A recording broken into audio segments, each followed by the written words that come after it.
Ladies and gentlemen, I present to you the Boss GL-100 guitar driver. A 2-channel solid-state preamp based on the architecture of a late 70s Roland JC-120 jazz chorus amplifier. A very versatile circuit featuring a swath of different overdrives, including the very first iteration of the Metal Zone when it was still made in Japan. Ladies and gentlemen, it's 2021 and Harambe's roses still bloom in the garden of my mind. But let's leave such painful thoughts behind us and explore the front of this. We've got channel 1, which features 5 different gain modes, various overdrives, things that are akin to an SD1, an OD2, and so forth.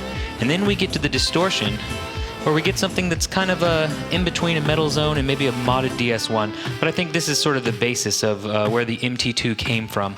And then the second, the distortion 2 control there, that's a straight up HM2, and it is an absolute machete of mid-range savagery.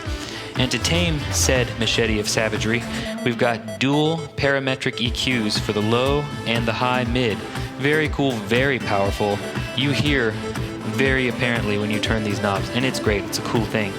Then on the channel 2, we've got a more basic setup, just a single sweepable mid control along with lows and highs.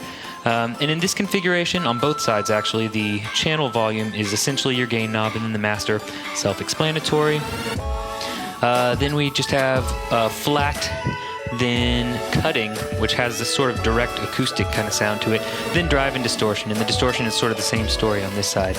Then your monitor level.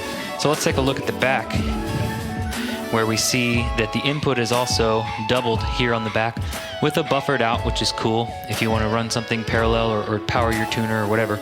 Then you've got send and returns for an effects loop, which is great for putting time effects after all that gain. Then we have speaker simulation, which only comes out of the monitor output. So they were figuring maybe you would want to just walk in with a box and go direct to tape. So they put a little bit of a EQ filter on there. We're not going to explore that, and I don't really want to, so we just won't. Then we've got your basic 1/4 inch outs left and right, and then your balanced outs, and then an input jack so that you can change channels with a switch. So that's the whole potato, and we're going to go ahead and explore some of those sounds from the jam we just listened to outside of the mix, so stay tuned for that. And here we go.